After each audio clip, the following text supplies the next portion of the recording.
IIT Madras dream destination. இந்தியாவை சேர்ந்த லட்சக்கணக்கான மாணவர்கள் எப்படியாவது அதுக்குள்ள நுழைஞ்சிட மாட்டோமா அப்படின்னு உயிரை கொடுத்து படிக்கிறாங்க. அவங்க மட்டும் படிக்கலங்க, குடும்பமே சேர்ந்து படிக்குது. லட்சக்கணக்குல கோச்சிங் சென்டர்ஸ்க்கு பணத்தை கொட்டி கொடுத்து எப்படியாவது ஐஐடிக்குள்ள நுழைஞ்சா போதும் அப்படின்னு பெற்றோர்கள் அடிச்சுக்கிறாங்க.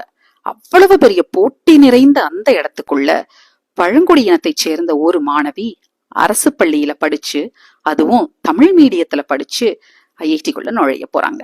அவங்க பேரு ராஜேஸ்வரி. தந்தையை இழந்த ராஜேஸ்வரி அவங்களுடைய அம்மாவுடைய அரவணைப்புல வளர்ந்தவங்க. கள்ளக்குறிச்சி மாவட்டம் கல்வராயன் மலையை சேர்ந்த மலையாளி அப்படின்ற ஷெட்யூல்டு ட்ரைப் இனத்தை சேர்ந்த பெண் இவங்க. எப்படி இது சாத்தியமாச்சு? 10ஆம் வகுப்பிலும் 12ஆம் வகுப்பிலும் நல்ல மார்க் அவங்க எடுத்திருக்கிறாங்க. அதன் பிறகு அரசு பயிற்சி மையத்துல சேர்ந்து ஜிக்கான கோச்சிங்கையும் அவங்க எடுத்திருக்கிறாங்க. அதன் மூலமாகத்தான் வெற்றி பெற்று இந்த நிலைமைக்கு அவங்க வந்திருக்கிறாங்க. ஐஐடி மெட்ராஸ் தொடங்குனது 1959லங்க. அது தொடங்கி 66 ஆண்டுகளுக்கு பிறகு பழங்குடி இனத்தை சேர்ந்த ஒரு மாணவி அதுக்குள்ள நுழையிறாங்கன்றது உண்மையிலேயே மிகப்பெரிய சாதனை.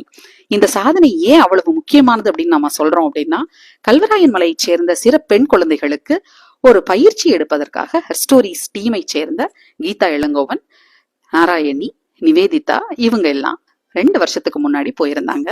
அப்போ கீதா இளங்கோவனுக்கு தங்களுடைய துப்பட்டாக்களை கலற்றி வீசி அந்த பெண்கள் வரவேற்பு தந்தது நேஷனல் ஹெட்லைன்ஸ் ஆயிருச்சு. ஏன் இப்படி பழங்குடியின மாணவிகள் துப்பட்டாவை கலத்தி வீசினாங்க அப்படிங்கிறது பெரிய விவாத பொருளாச்சு, சர்ச்சையாச்சு.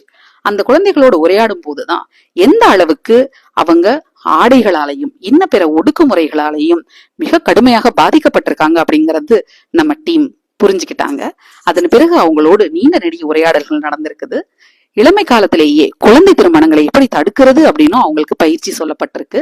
கூடுதலாக கல்வியின் முக்கியத்துவம் என்ன அப்படிங்கறத அந்த குழந்தைகளுக்கு புரியவும் வச்சிருக்கோம். அடிப்படையில அந்த பகுதியில என்ன நடந்துட்டு இருக்கு அப்படிங்கிறது நல்லா தெரிஞ்சதுனாலதாங்க சொல்றோம். ரொம்ப ரொம்ப முக்கியமான இந்த விஷயத்தை ராஜேஸ்வரி செஞ்சிருக்கிறது பாராட்டுக்குரியது. தந்தையை இழந்த ராஜேஸ்வரி கூலி வேலை செய்யக்கூடிய தாயின் அரவணைப்புல வளர்ந்திருக்கிறாங்கிறது ரொம்ப முக்கியமான விஷயம். ஏன்னா பெரும்பாலும் இன்றைக்கும் கல்வராயன் மலை பகுதியில பல பெற்றோர்கள் தனிப்பெற்றோர்களாக இருக்கிறாங்க, கூலி வேலைக்கு போறாங்க. தனிப்பட்டு தாங்கள் படிச்சாதான் வாழ்க்கையில் முன்னுக்கு வர முடியுங்கிற நம்பிக்கையில தான் அந்த பெண் குழந்தைகள் ஓடிக்கிட்டு இருக்கிறாங்க.